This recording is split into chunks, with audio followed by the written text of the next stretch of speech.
Сегодня у нас проходит финал первенства России по боксу среди юношей 15-16 лет. Первенство России показывает на самом деле очень высокий уровень технико-тактической подготовки у спортсменов. Первенство России, чемпионаты страны нашей и Кубок России у нас проходит при содействии Российского спортивного фонда, за что большая благодарность. Хочется пожелать участникам соревнований побед, пусть победит сильнейший, без травм.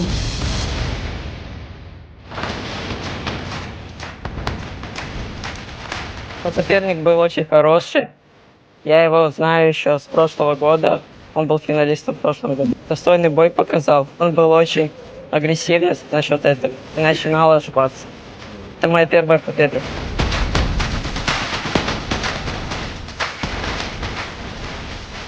По лучшему все проходит. Никаких замечаний к организаторам соревнований с моей стороны нету.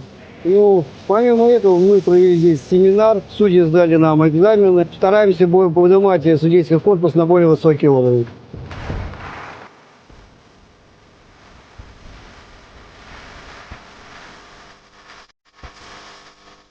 Ну, бой хороший, мне понравился.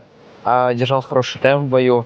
Ну, напора, темпа и желание победить. Хочу им передать привет и сказать спасибо. Маме, папе, они ждут меня в Рязани, любят тренерам, которые меня подготовили. Всем друзьям, которые меня верили.